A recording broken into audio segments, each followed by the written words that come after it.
A thief stole the book weighing W and jumped vertically down the wall. What is the apparent weight of the book before he reaches the ground? भनेर सोधिरहेछ। तपाईले weight के हो, apparent weight के हो बुझिहाल्नु पहिले। Okay, त कुनै पनि अब्जेक्ट अर्थ, यो अर्थ छ र यो अर्थ सर्फेसमा कुनै पर्सन उभिरहेछ र यसको मास यदि m छ हो, त यो पर्सनको वेट कति, त यो पर्सनको वेट के हुन्छ सबसे पहिले, त यो अर्थले यो पर्सनमा सेन्टरतिर एउटा फोर्स लाउँछ र त्यो फोर्सको भ्यालु म्याग्निट्युड हुन्छ, त्यो कति हुन्छ, यसको mass times acceleration due to gravity. यो फोर्स यसले यो पर्सनमा लाउने फोर्स कन्स्ट्यान्ट रहन्छ यदि जी को भ्यालु चेन्ज भएन भने हो। तर यो पर्सनमा फोर्स यो बाहेक अरु पनि लागेको हुन सक्छ हो। त मानौ यो पर्सनमा अहिले अरु कुनै फोर्स लागिरहेको छैन, त यो पर्सनमा अहिले जुन नेट फोर्स लागिरहेछ टुवर्ड्स द सेन्टर त्यो कति हो, mg, र यसलाई हामी के भन्छौं, एक्चुअल वेट हो। यसलाई हामी के भन्छौं, एक्चुअल वेट। यो पर्सनमा यो फोर्स बाहेक अरु पनि फोर्स लाग्न सकेको हुन्छ है, या जस्तै यो पर्सन उभिरहेछ केमा, लिफ्टमा हो, लिफ्टमा हो। मानौ यो पर्सन लिफ्टमा बसिरहेछ भने अर्थको सेन्टरतिर त एउटा फोर्स लाग्छ नि योमा, यसको मास m छ, mg फोर्स, र अर्को फोर्स यो पर्सनमा मानौ माथितिर लागिरहेछ भने f फोर्स। त अब यो पर्सनमा net force towards the centre जुन लाग्छ त्यो कति हुन्छ, डिफरेन्ट हुन्छ, mg माइनस कति नेट फोर्स जुन लाग्छ भर्टिकली टुवर्ड्स द सेन्टर जुन छ त्यो कति हुन्छ, mg माइनस f, यो के भने मैले नेट फोर्स।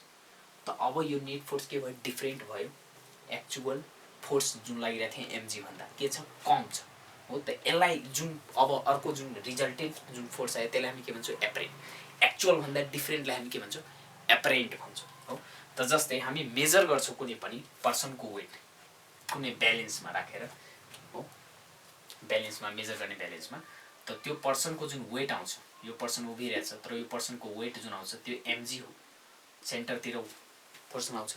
त यो पर्सनले जुन ब्यालेन्समा राखे, मेजर गर्ने ब्यालेन्समा राखेको हुन्छ त्यो पर्सनले यसमा फोर्स लाउँछ, त्यसको रिएक्सन फोर्स एज अ माथितिर लाग्छ, यो नर्मल रिएक्सन।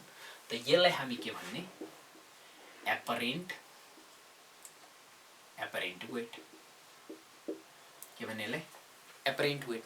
अहिले हामी म उभिरहेको छु स्प्रिङ ब्यालेन्समा, वेट जुन देखाउँछ त्यो के हो, माथितिर रिएक्सन फोर्स मैले लगाएको त्यो स्प्रिङको ब्यालेन्सको जुन सर्फेस हुन्छ त्यो सर्फेसले माथितिर कति फोर्स लागेको छ त्यो एपरेन्ट वेटको म्याग्निट्युड हो, भ्यालु हो त्यो हो। त त्यो एपरेन्ट वेट। अब यो लिफ्ट मानौ तलतिर एक्सेलरेटेड छ, तलतिर एक्सेलरेटेड छ भनेदेखि, लिफ्ट तलतिर एक्सेलरेटेड छ भनेदेखि यो पर्सनमा माथितिर फोर्स लाग्छ, कुन फोर्स, स्युडो फोर्स। कति फोर्स, यो पर्सनको मास कति हो टाइम्स एक्सेलरेसन, त ma। त यो फोर्स जुन हुन्छ त्यो कति हुन्छ, mg माइनस ma हो कि नै। त यति बेला जुन पर्सनको नेट फोर्स आउँछ ma, या नेट फोर्स जुन आउँछ यो जुन नेट म्याग्निट्युड आउँछ केही एफ नेट, त्यो नै के हो, एपरेन्ट वेट हो। त्यो के हो, एपरेन्ट वेट। या भनौँ यो पर्सनले अहिले यो पर्सन यो लिफ्टमा राखिरहेछ, यो ब्यालेन्समा, स्प्रिङ ब्यालेन्समा। त्यो स्प्रिङ ब्यालेन्समा अब यसमा यो पर्सनमा एउटा नर्मल रिएक्सन लाग्छ लाग्दैन। त अब यो पर्सनमा net force n plus ma is equal to mg हो।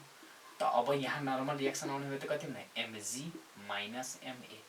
त n के हो, एपरेन्ट वेट। त यहाँ पर्सनको एपरेन्ट वेट कति हुन्छ, mg माइनस a।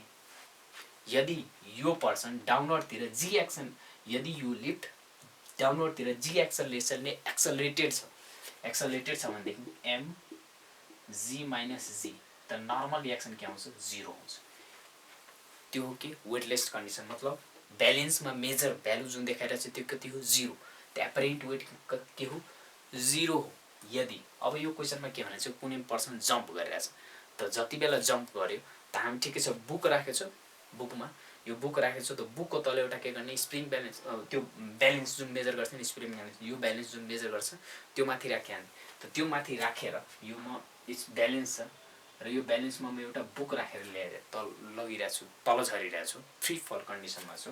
त यो पर्सनमा त यो बुकको मास यदि m छ भने mg फोर्स त लाग्छ नि, मैले भने यो फोर्स mg फोर्स यो अब्जेक्टमा भ्यालु कन्स्ट्यान्ट रहन्छ mg, यदि g को भ्यालु चेन्ज भयो भने चेन्ज हुँदैन। अर्को फोर्स नेट फोर्स डिफरेन्ट हुन सक्छ तर यो भ्यालुमा चेन्ज हुँदैन।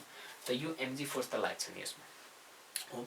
तर यो ब्यालेन्सले मेजरमेन्ट के देखाउँछ? Normal reaction.